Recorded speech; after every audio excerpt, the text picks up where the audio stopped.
Hello and welcome to another episode of the Houston Freethinkers Friday Night Newscast. I'm Frank Vedotti. Today is not going to be a normal Peaceful Streets Project segment. Today I wanted to share a few wise words from comedian Patton Oswalt on the tragic event that took place in Boston on April 15th. Patton Oswalt said, "Boston, fucking horrible. I remember when 9/11 went down, my reaction was, well, I've had it with humanity. But I was wrong. I don't know what's going to be revealed to be behind all of this mayhem. One human insect or a poisonous mass of broken sociopaths. But here's what I do know. If it's one person or 100 people, that number's not even a fraction of a fraction of a fraction of a percent of the population on this planet. You watch the videos of the carnage, and there are people running towards the destruction to help out. This is a giant planet, and we're lucky to live on it. But there are prices and penalties incurred for the daily miracle of existence. One of them is, every once in a while, the wiring of a tiny sliver of the species gets snarled, and they're pointed towards darkness. But the vast majority stands against that darkness, and, like white blood cells attacking a virus, they dilute and weaken and eventually wash away the evildoers and, more importantly, the damage they wreak. This is beyond religion or creed or nation. We would not be here if humanity were inherently evil. We'd have eaten ourselves alive long ago. So when you spot violence or bigotry or intolerance or fear or just garden variety misogyny, hatred or ignorance, just look it in the eye and think, the good outnumber you, and we always will." Wise words from a wise man. I'd like to add that what Patton Oswalt said about the number of incidences of violence taking place is just a fraction of the people on this planet. He's right. Violence in the world decreases every year, and it's going down and down. But media would have you think that violence is spreading and that people are inherently evil, so that we need this system set up to keep us locked down. Don't believe into the fear. Don't buy into it. Live free and think free, and you will be free. Signing off, I'm Frank Vedotti. Welcome. Tonight I'd like to talk to you about the Houston Police Department and the interactions that they've had with the Houston Freethinkers. Over the past 3 years, we've dealt with them at the Federal Reserve. They've pulled shotguns on us. We've dealt with them at senators' offices. We've gone to Tampa and dealt with Department of Homeland Security. I've gone to D.C. and dealt with airport cops there. We've dealt with airport cops here in our own city. So we've dealt with the cops from all different agencies a number of times over the past few years, and since that's happened, we've noticed a presence at every one of our events now. Whenever we post events on Facebook or through our personal pages on Facebook, we notice a black Dodge Charger that started following us about a year and a half ago. The first officer that followed us was Officer Cram. He's since left. Now we got a new guy, Officer Tram. Hello, Officer Tram.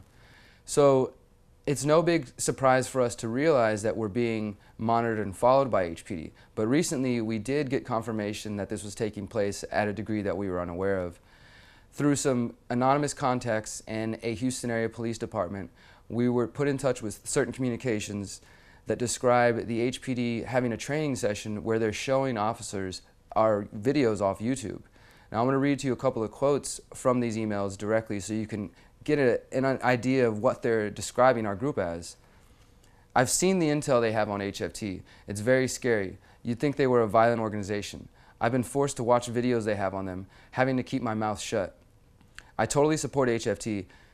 He goes on to say he sent an email trying to warn us. I don't recall receiving an email, but if you did try to warn us, then I appreciate that, whoever you are out there. He goes on to say as well, they may very well be aware of what I told them, but if not, they need to know that we were shown videos in a class at HPD, HFT's own videos on their own YouTube channel. The instructor was able to name each and every leader, although there are no leaders. I felt HPD has a great disdain for this organization. It's hard to explain, and you'd have to have heard the tone to sense the militarized tone of the instructor. I just wanted them to know to watch their backs, and I wouldn't be surprised if they could be infiltrated by undercover officers trying to gather intel. Well, again, thank you for this information. It's not a huge surprise, but it does confirm our beliefs. So where do we go from here now? A group such as the Houston Freethinkers, which considers ourselves to be a community activist alliance. All different opinions, all different ideas come together for common goals, and we get stuff done. We've kicked the TSA out of the Houston Metro. We build community gardens. We hold skill shares. We hold documentary screenings. We have free barbecues. We go out and pass that information. And yes, we protest. And yes, we confront the police and try to hold them accountable. But none of those things are violent in any way, and I believe would warrant us being spied upon or, the focus of a certain training session. But taking into account everything that we've seen happen in this country, the NDA, the recent situation in Boston, it's pretty normal now for 2013 for this to be happening. After the Occupy movement, activists have been focused on more than ever. FBI continues to entrap activists and call it terrorism, so we're very wary of things like this. In fact, I want to send a personal notice to any of you out there who choose to come be a part of the Houston Freethinkers, that if you come to our house or you come to our events and you speak of illegal activities, that we will consider you to be an FBI agent, a cop, or a very idiotic person. Because if you pay attention to anything that we do, then you should be aware that we're watching these things and that we're also being watched. This is the day and age we live, and we have to somewhat accept it while we try to change it. I refuse to go to prison or to get involved in any kind of legal activity over silly comments that people make. And knowing full well that we have been monitored, that we've been tracked at protests, that they're watching our videos and things like that, we have to be careful. And again, any Houston Police Department officers out there, how are you doing? Thanks for checking out our videos. Hopefully you understand what we're about. Hopefully you get a better idea of what the community is. Obviously, this officer says he has no problem with us and he couldn't find anything wrong with the things we were doing. We definitely have not done anything illegal. Now, it may rub you the wrong way and bother you if we know our rights and we know how to confront you and we know how to keep you out of our protests and to stand our ground. But that's what we're going to do, and that's what we're going to continue to do. We will not be intimidated by HPD. We will not be intimidated by the Tampa Police or the Department of Homeland Security or the federal government or the United Nations or anybody. Houston is free, and Houston will remain free as long as the Houston Freethinkers or any of us are around. So I just want you guys to be aware, if you get involved with our organization, to know that this is taking place. It's not about fear, it's about awareness. So let's stay smart, let's stay free, and HPD, fuck off. Hey there. Cody Adams with the Houston Freethinkers Weekly Newscast. Tonight I'm going to talk about a trip that Derek Bros and I just took to the East Coast. We arrived on Wednesday and were picked up by our fellow activist brother, Danny Panzella of Truth Squad TV. That night the three of us went and saw an amazing show put on by Dub Effects.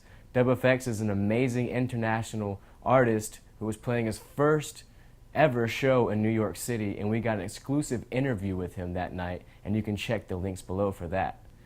The next morning, Derek and I caught a bus to Boston to check out the Boston Marathon bombing scene. We had seen the reports by the mainstream media and alternative media and had felt a lot of inconsistencies between the two, so we wanted to get out there and try to understand the situation for ourselves and try to bring some of that truth to you. And we released that video this past week, which you can check in the links below as well. As you'll see in the video, the police presence was heavily felt. When we first arrived in Boston at the bus station, military police were all over the place, and that was also the case when we arrived at the scene of the bombing.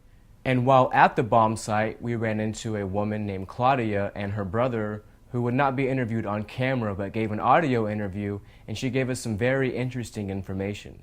She claimed to hear a fourth explosion, not the two first explosions at the bomb site and not the third one at the JFK library, but a fourth one that was not noted by the mainstream media. We then headed to the memorial site where there were many citizens in mourning. Past the police barricades, you could see police officers in hazmat suits investigating the scene. Many police officers also in the area, as all over the city. And we followed a few leads there.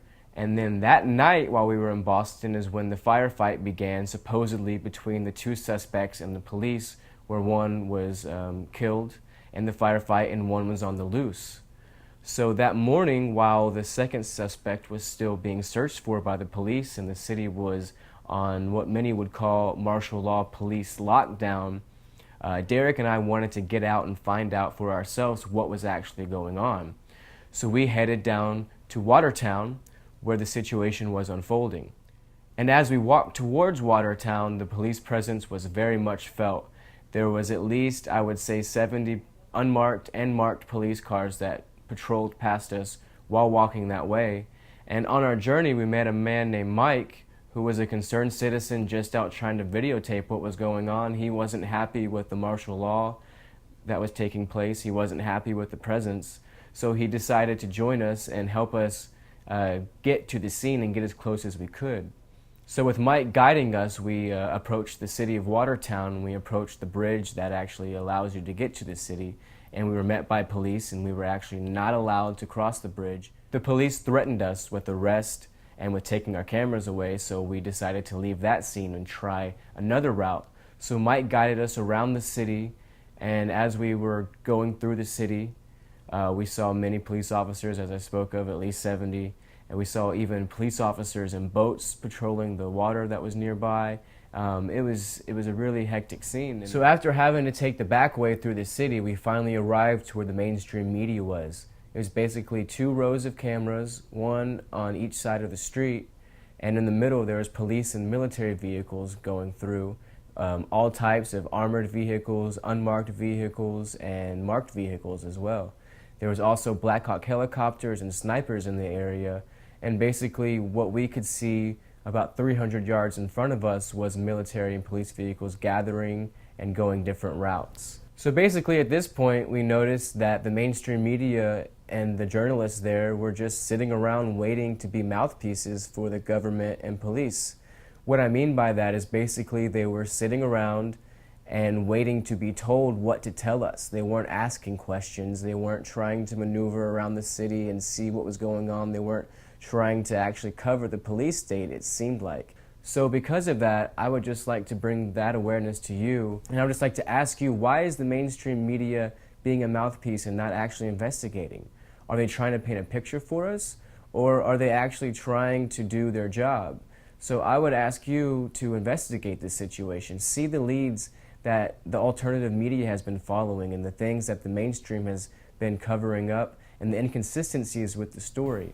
Because of the inconsistencies coming out, we will be covering this story more next week, more in depth, and we'll try to follow the leads that the mainstream media is not and give you the opportunity to make judgment for yourself of what's really going on here. So stay tuned for that coverage. I'm Cody Adams with the Houston Freethinkers Weekly Newscast.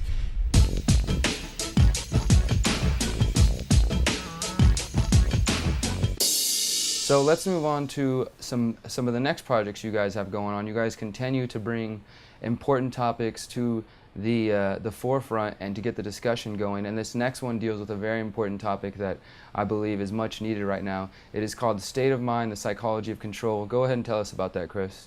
Yes, we are anticipating to release that by June 1st. We're actually in post-production right now. Very excited. And this was a brainchild of James Lane, the director of the first movie, and Austin Green.